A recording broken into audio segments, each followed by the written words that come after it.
Halo guys, kembali lagi bersama saya. Kini kita akan belajar tentang pengantar ilmu ekonomi, mata kuliah pengantar ilmu ekonomi, dan ini itu jurusan S1 ilmu komunikasi ya guys.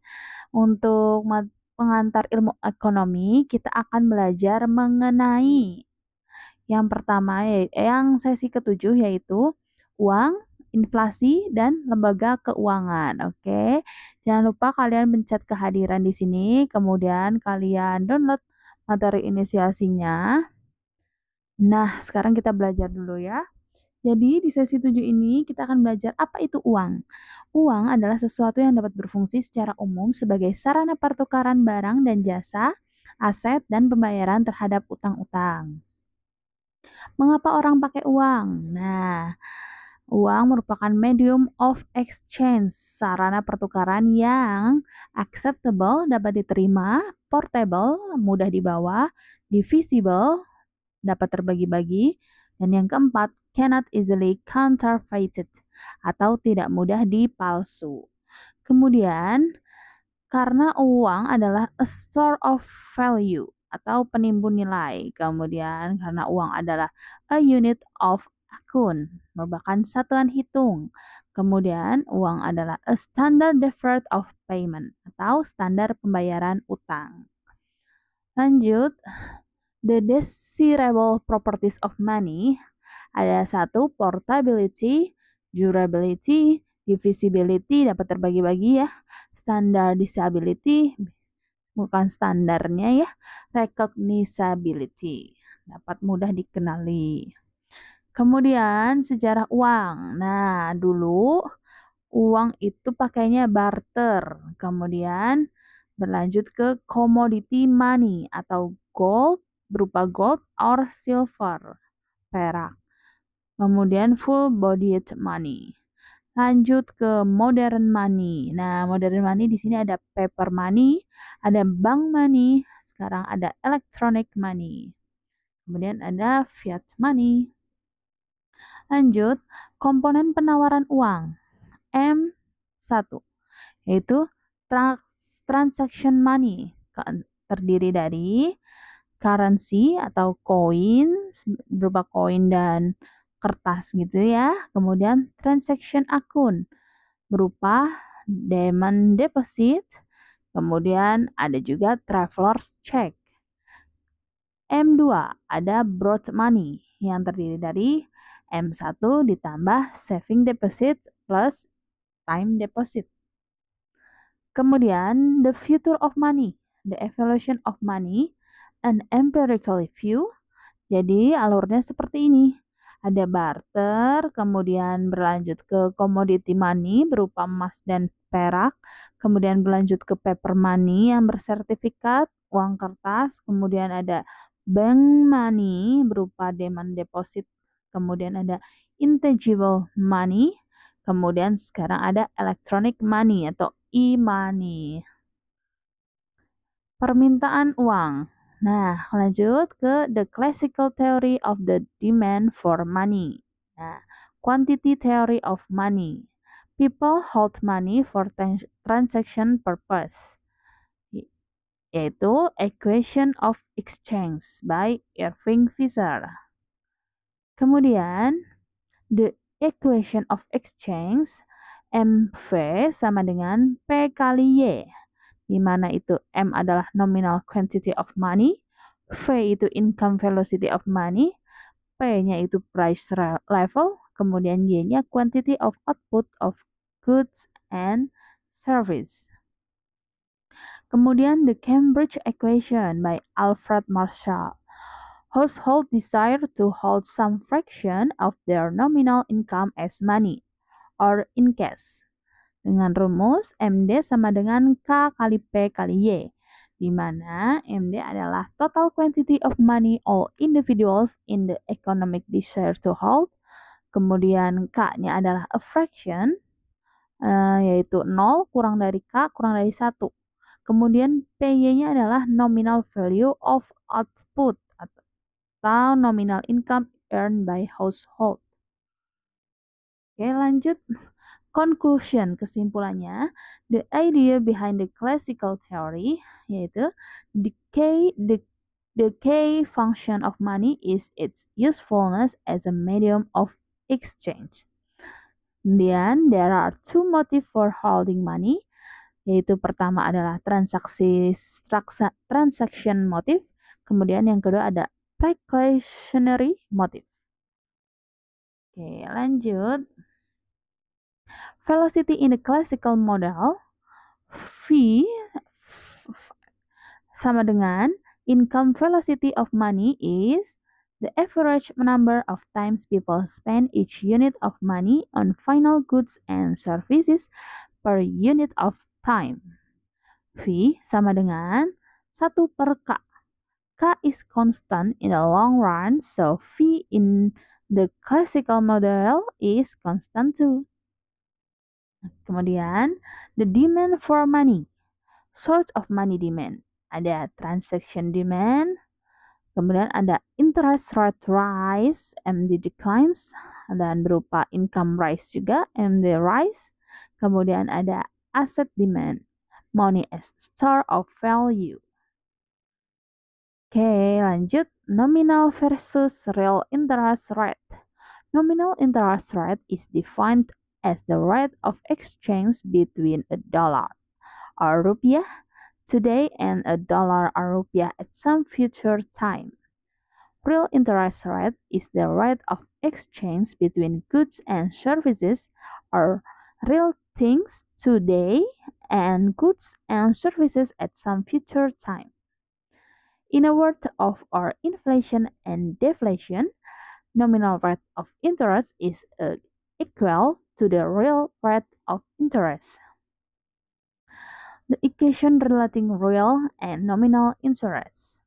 Nominal rate of interest sama dengan real rate of interest plus expected rate of inflation plus dalam kurung buka expected rate of inflation kali real rate of interest kurung tutup.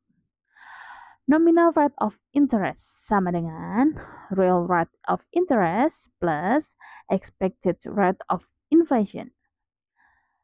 Real rate of interest sama dengan nominal rate of interest minus expected rate of inflation.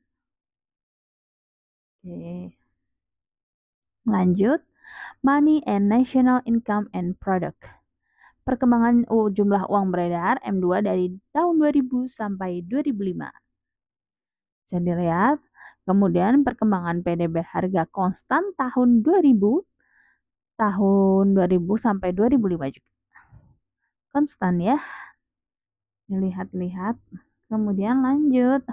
Money and prices. Perkembangan M2 2002 tahun sampai 2005 seperti ini. Perkembangan inflasi tahun 2002 sampai 2005 seperti ini. Sangat naik turun. Kemudian perkembangan M1 atau narrow money atau miliar rupiah. Bisa dilihat mengalami kenaikan. Kemudian perkembangan M2 atau broad money miliar rupiah. Bisa dilihat juga ada kemudian perkembangan uang kuasi atau quasi money or miliar rupiah. Bisa dilihat juga ya. Suku bunga deposito 3 bulanan Bank Persero. Oke, seperti ini kurvanya. Kalian bisa pause. Sekian, terima kasih. Nah, setelah itu kita akan lanjut ke lembaga keuangan non-bank. Nah, di sini apa? Oh, error ternyata, guys. Mana tadi? Aduh. Kalian bisa kembali. Yang selanjutnya yang kedua. Oke, masih bisa. Coba yang tadi, apakah benar-benar tidak bisa? Oh, ini juga bisa. Lembaga keuangan non-bank. Nah, ini linknya. Tahukah kalian, selain bank, ada lembaga-lembaga tertentu lainnya yang bergerak di bidang keuangan. Seperti bank, lembaga-lembaga keuangan ini secara langsung menghimpun dana dari masyarakat dan menyalurkan kembali ke masyarakat. Akan tetapi, lembaga keuangan ini tidak diizinkan untuk menghimpun dana dalam bentuk tabungan, giro, ataupun deposito. Jadi, apa saja jenis dan fungsi lembaga keuangan tersebut? Yuk, simak video kali ini. Salam Rumah Belajar, belajar di mana saja, kapan saja, dengan siapa saja.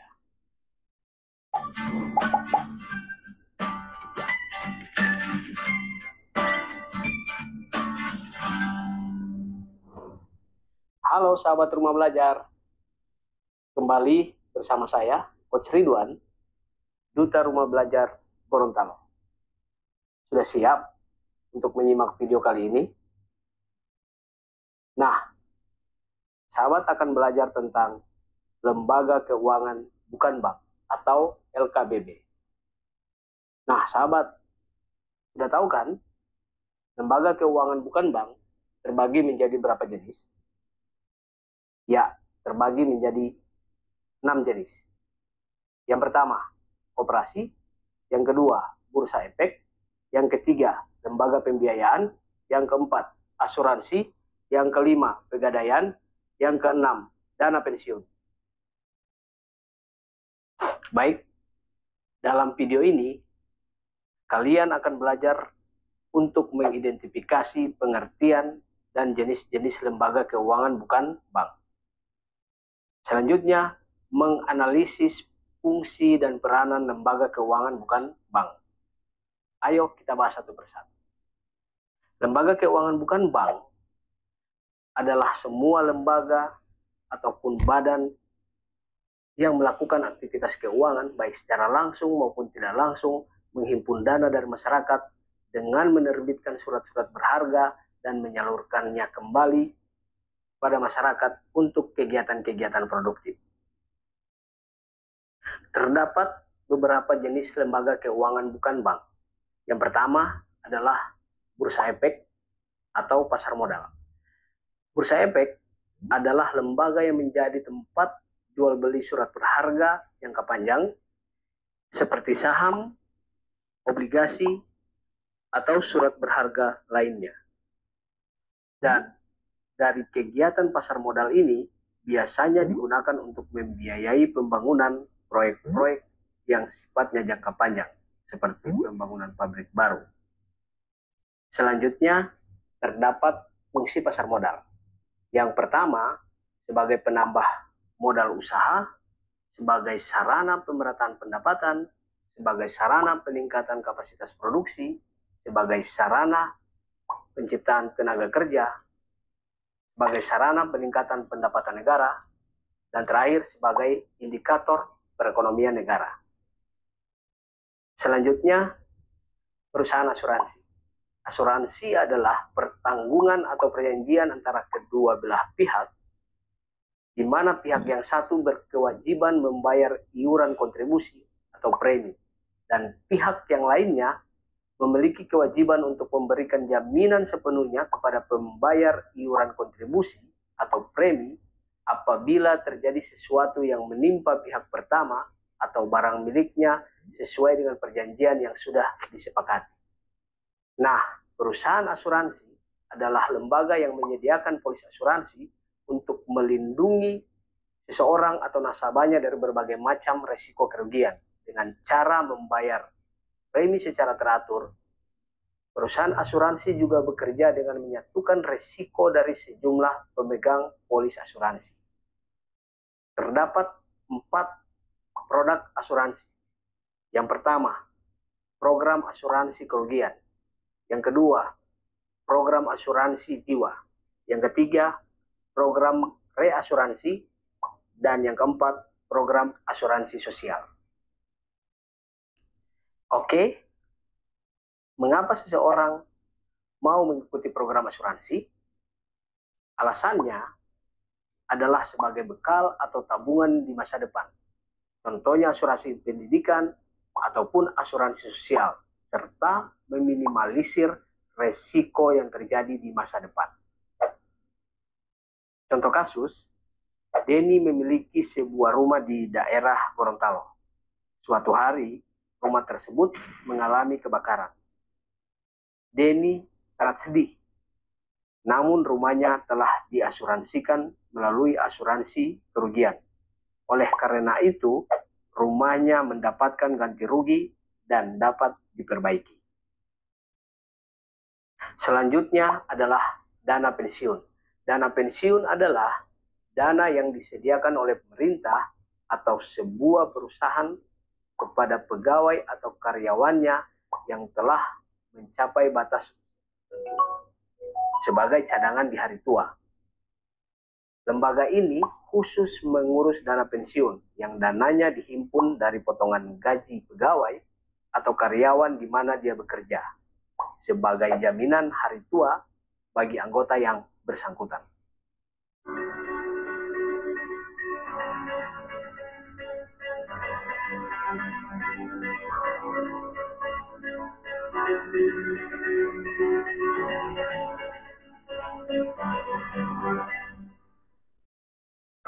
Baru Velos Fried Chicken.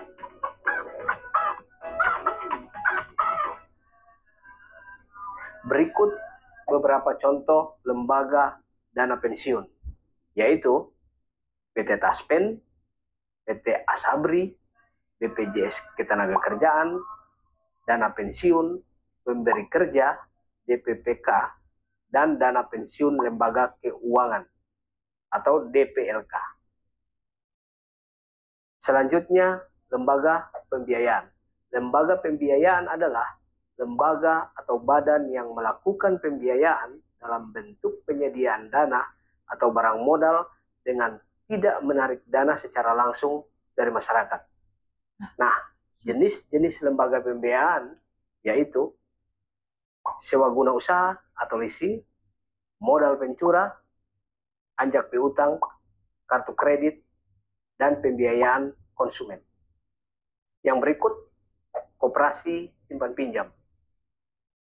Koperasi simpan pinjam adalah lembaga keuangan yang melakukan pembiayaan dalam bentuk bersangkutan.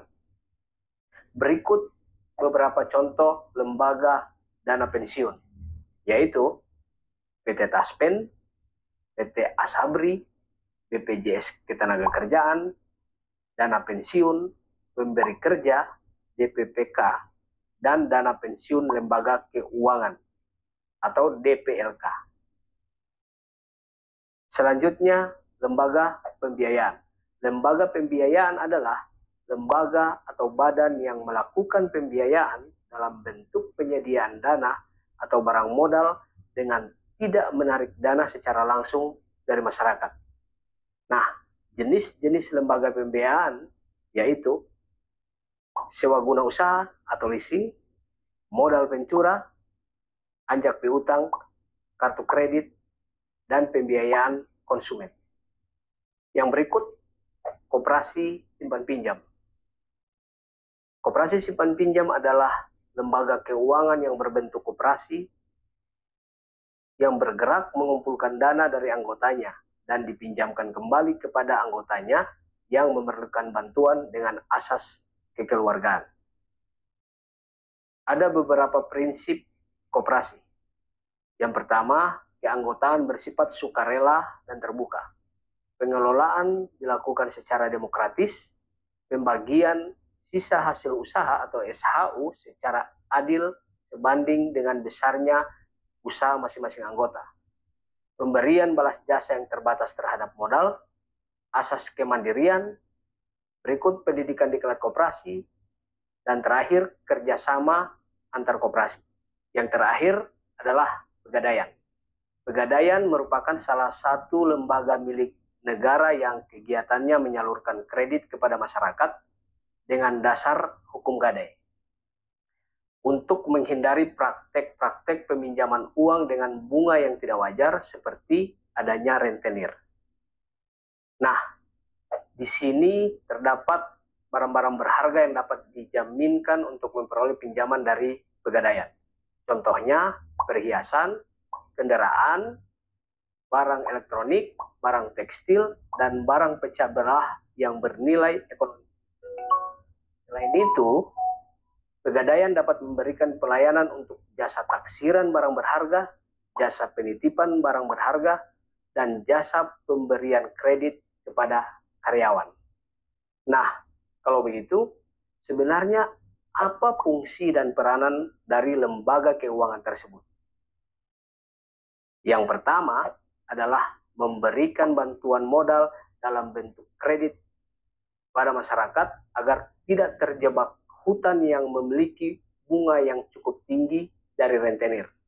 Yang kedua, mengumpulkan dana dari masyarakat dengan cara mengeluarkan surat berharga dan menyalurkannya kembali dalam pembiayaan investasi kepada perusahaan-perusahaan yang membutuhkan. Dan yang terakhir adalah memperlancar pembangunan di bidang ekonomi maupun di bidang keuangan. Baik, demikian video materi tentang lembaga keuangan bukan bank. Salam rumah belajar, belajar di mana saja, kapan saja, dengan siapa saja. Sampai ketemu lagi. Oke, itu dia tadi materinya. Kemudian kita lanjut ke ini. Uang bank sentral.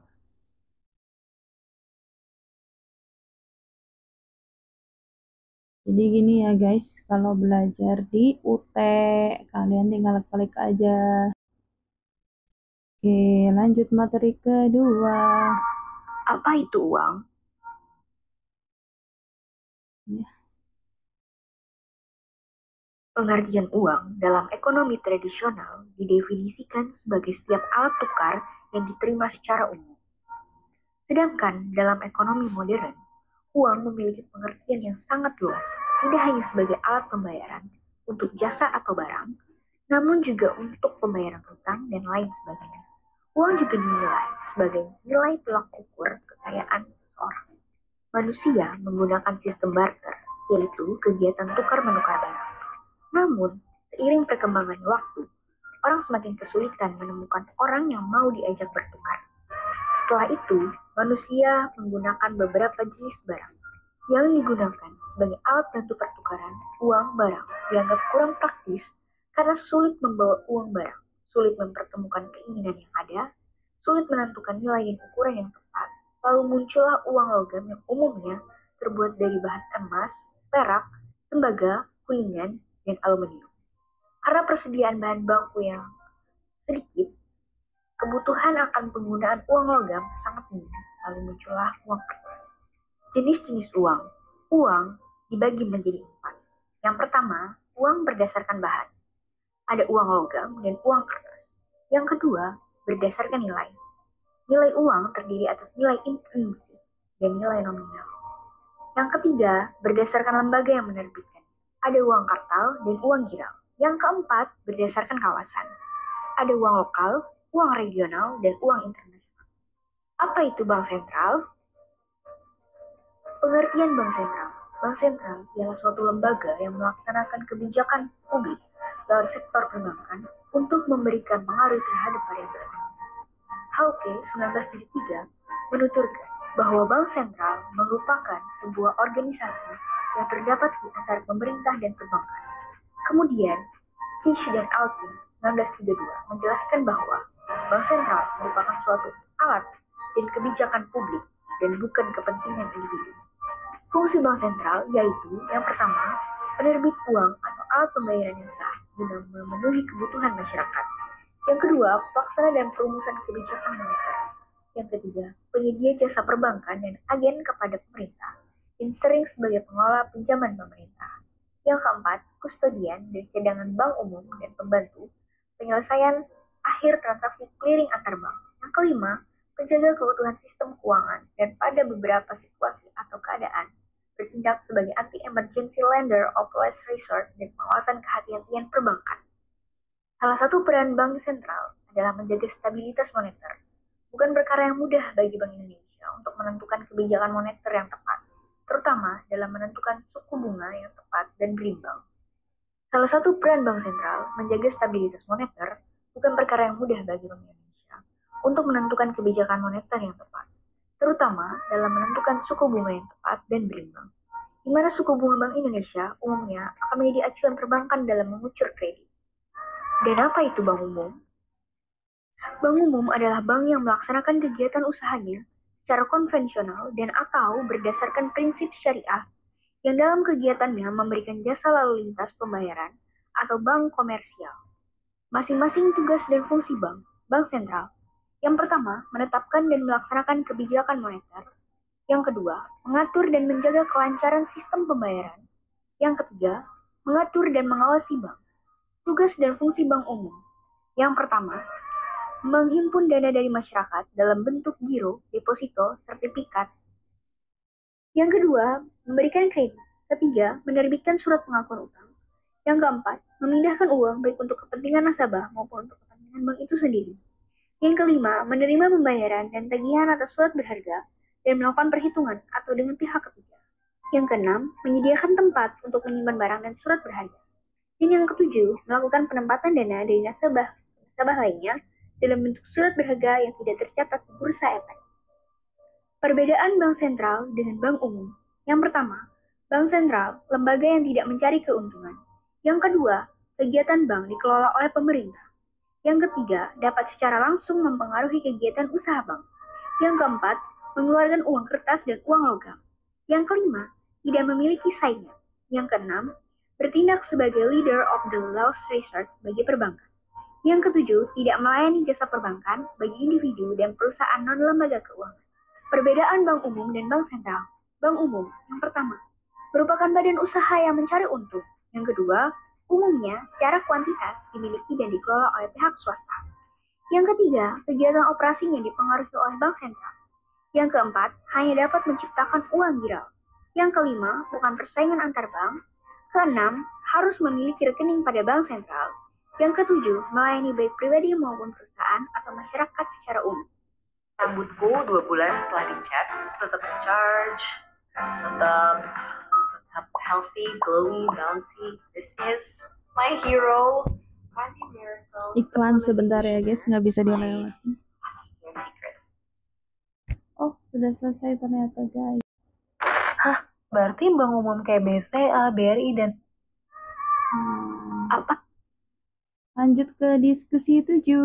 Oke, di sini ada pertanyaan. Diskusi 7 merupakan berikan pendapat Anda mengenai motif permintaan uang menurut Keynes. Apakah Anda setuju? Berikan penjelasan dan contohnya. Selamat berdiskusi, tetap semangat dan sukses selalu. Salam hangat tutor. Oke. Biasanya di sesi 7 ini juga akan dikasih tugas ya guys. Makanya paling bawah sini nanti kalian akan lihat. Di sini ada tes formatif. Nah, untuk tes formatifnya seperti apa? Ternyata error ya guys. Nah, kalau error, kemudian kita continue aja. Nah, kemudian setelah diskusi 7 ini, balik lagi ke diskusi 7 ya. Berarti jangan klik continue yang tadi. Kita klik tes formatif, kemudian kita langsung aja klik angket evaluasi tutor. Oke, di sini ada answer the question. Silahkan dijawab ya guys di sini ya. Tuh. Pengantar tuton, tujuannya jelas enggak? Sangat baik menurut saya ya guys. Kemudian ini juga sangat baik, dan sangat baik, sangat baik, sangat baik, sangat baik, sangat baik. Kemudian sangat baik, kemudian sangat baik, kemudian sangat baik, kemudian sangat baik, sangat baik, sangat baik, sangat baik. Komen UT keren. Oke, langsung submit. Oke, setelah mengisi angket evaluasi, oh, sudah selesai ternyata. Coba continue.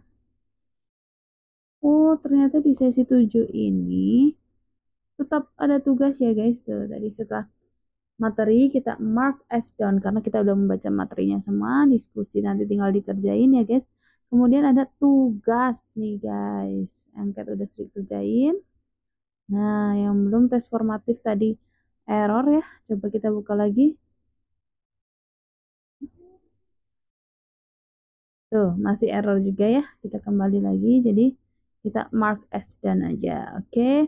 Untuk tugas 3, nah, biasanya tugas ini ada di sesi ketiga, sesi kelima, dan sesi ketujuh. Nah, ini ada deadline-nya ya guys, 9 Juni jam 3 sore. Nah, tugasnya ada beberapa pertanyaan. Jadi 1, jelaskan fungsi lembaga keuangan bukan bank. Kemudian 2, mengapa negara melakukan perdagangan internasional, dan berikan saran Anda bagaimana cara mengurangi dampak negatif dari perdagangan internasional. Kemudian yang ketiga, diketahui data ekonomi dari suatu negara pada tahun 2021. Nah, nih ada fungsi tabungannya sebesar S 0,25 sampai dengan 100. Investasi swasta bruto sama dengan 42 miliar rupiah. Pajaknya 30 miliar menganut kebijakan berimbang atau balance budget. Kemudian defisit neraca perdagangannya sebesar 25 miliar dan transfer sebesar 2 miliar. Dari data di atas, hitunglah produk nasional keseimbangan Y-nya, kemudian hitunglah konsumsi rumah tangga pada sumbu Y. Nah, di sini ya mungkin memang agak sulit ya guys, cuman harus tetap dikerjakan karena akan mempengaruhi nilai-nilainya. Ya, seperti itulah perkuliahan tutorial online di UT. Selamat belajar.